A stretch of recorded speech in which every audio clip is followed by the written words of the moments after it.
Monday Night Raw, 9803. We open the show with wrestling's greatest tag team, along with Stacy Keibler, taking on Goldust and Billy for the number one contenderships for the tag team championships of the world. So Stacy's not actually wrestling this time. No. She's just a company, yes. Yes, valeting at a high level. Yeah, intellectual. Indeed. Good wrestling matches. Billy and Goldust, who are tag team aficionados. Absolutely. And then wrestling's greatest tag team. I think that name pretty accurate assessment of what they can do. It does the job, that's for sure. It does the job. But basically good, solid back and forth. But at the end of the day, we got to have a winner. Got to have number one contenders. And that is wrestling's greatest tag team. Sounds good, yeah. Securing the victory. After the match, though, this is where things get interesting. So, after the match, Stacy raises both their hands. The two go to the turnbuckles to celebrate.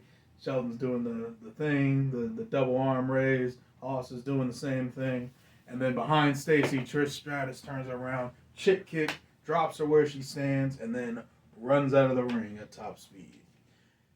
Obviously, the boys are like, oh, she got us, sneaky. Yeah. So, Stacy's not standing for this, though. She gets up, asks for a microphone, and says, you know what? I'm done. I'm finished with this. We're going to settle this next week, me and you, one-on-one. Obviously, Trish accepts. And as she's walking out, Cena and Rhino come out top of the ramp to raise the tag titles to let them know, congrats, you won a chance to get your ass whooped by us. Mm-hmm. But we're finally going to have the Stacy Trish match next week. Next week's shaping up to be a pretty big show. Also have that steel cage match. Yeah. If you'll remember with Gail and Victoria. Absolutely. So we got some action coming up for next week's Monday Night Raw. Speaking of said match, Gail and Regal, little backstage promo segment with Ace Reporter, Hurricane Shane Helms. I don't know. I was about to say, I don't know if you remember this, but there's only one Shane here, pal. God forbid. I wonder if Triple H is trying to give his father-in-law a heart attack by putting Bronson Reed and Braun Breaker in the same faction. I was thinking the same thing. I'm like, man, Vince would hate this. If only Braun Strowman had been brought into the fold, man, that would have. Unfortunately, he's been fired. That would have put him over the top. Yeah. Oh yeah, no, he would have probably flipped out. That might have been the thing that finally got him to stroke out after all these years. So Gail's sitting with her principal advisor, guaranteeing victory next week against Victoria. Obviously, they finished their interview segment. Helms thanks them for their time. Handshakes all around. Such a respectful young man. It's true. I mean, listen, when you're sitting with the principal advisor of Gail Kim, you got to show the proper respect. As Regal and Gail get up, Gail's still, she's got like a dress, so, it takes longer to get the microphone out and whatnot. While she's doing that, Regal gets up, looks around the locker room, and notices Kurt Angle walking by. They just make eye contact, no words exchanged. But they look at each other. Regal looks at the belt. Kurt looks at him looking at the belt. And then proceeds to walk on, goes into the locker room for Team Angle, obviously. Sure. And lets them know, hey, so first of all, congratulations on becoming number one contenders. Real proud of you guys. Be honest, don't really expect anything less. Yeah, exactly. Yeah.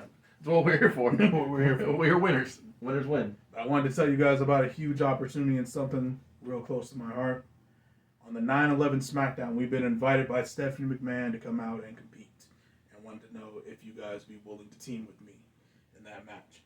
Obviously, they enthusiastically accept. This is their leader, 9/11 show. Yeah. A lot of reasons to accept that, so they do. Well, since you're match.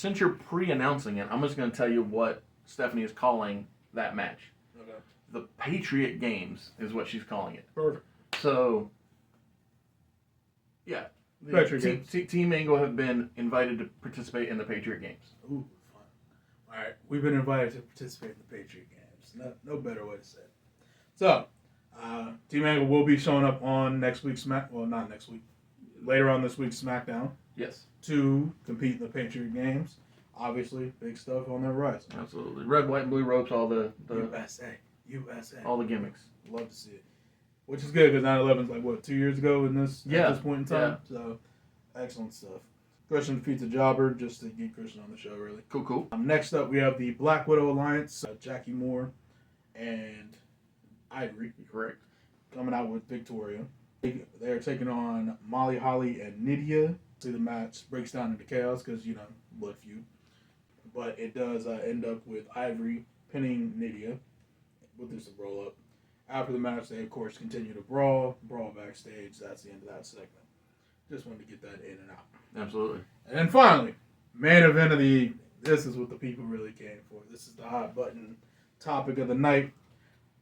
Van Dam versus Sean O'Haire in a ladder match for the Evolve title. Love it. I think this is the first ladder match in the Evolve title's history. Correct. It might be the first ladder match on Raw. I think it may be the first ladder match on Raw. Raw's had a ladder match at Mania, but they didn't do one on the show. Didn't do one on the show. Yeah. So perfect.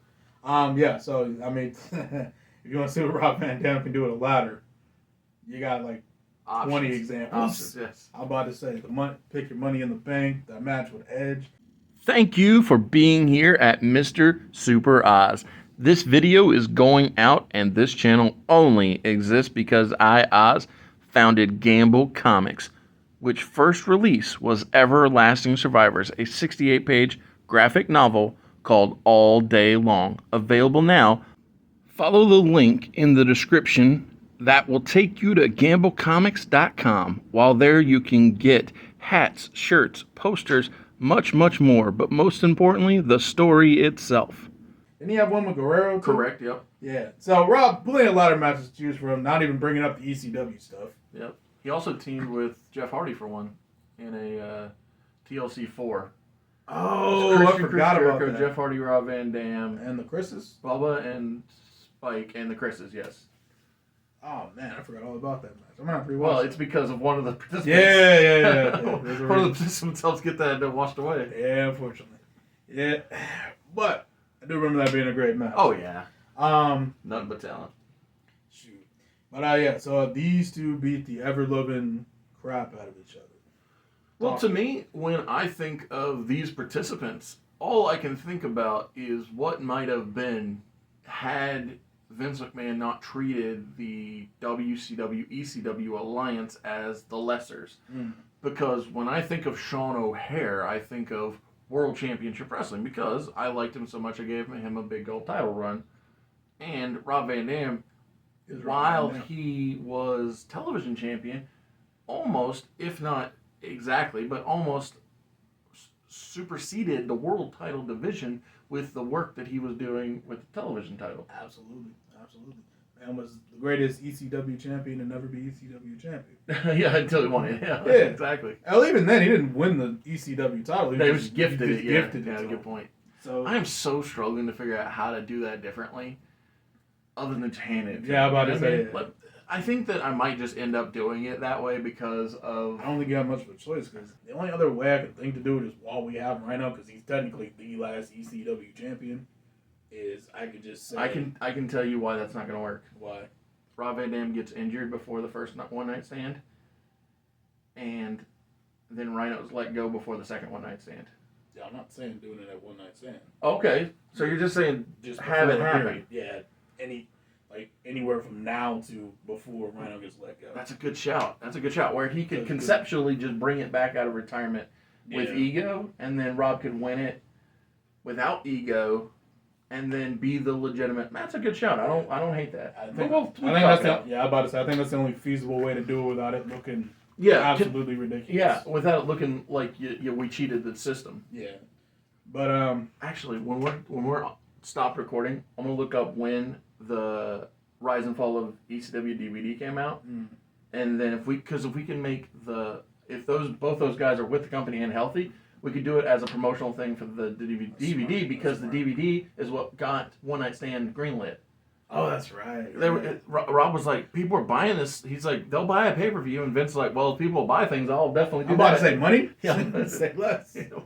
So I think that's a good idea. We'll talk about it. We can make that line up. Yeah, we got to figure out a way to make it make sense. Main event. Sean O'Haire, ladder match, Rob Van Dam. Right. Bunch of brutal spots, yada yada. The match ends, so there is a ladder. Both of them are on top of a ladder. Rob So flexible freak that he is, does the head kick. Sean falls down the ladder a little bit. Rob's up reaching. O'Haire sneaks back up, somehow gets Rob on his shoulders, and hits a devil's cruelty to a ladder bridge. I'm inventing those at this time because I'm pretty sure that's never existed. Oh, I think it began with Money in the Bank. Yeah. So first time that's ever happened, but hits a somehow if Rob can do this without dying would be ideal. That's how I preference this. Well, this is kind of like the time that you did the I'm Prettier off of a ladder. I was like, I think I have faith in them. Yeah, I'm about to say, I have faith in them if anyone can do this without killing themselves. Yeah, I think Rob's got this. Rob's got it because it's literally a backwards fall onto a ladder. Yeah. But if he can figure out a way to safely do that, if not, he can just push him and he can fall. Exactly. But I'm picturing Devil's Cruelty, push off, lands on the ladder bridge. O'Haire takes the title, big victory.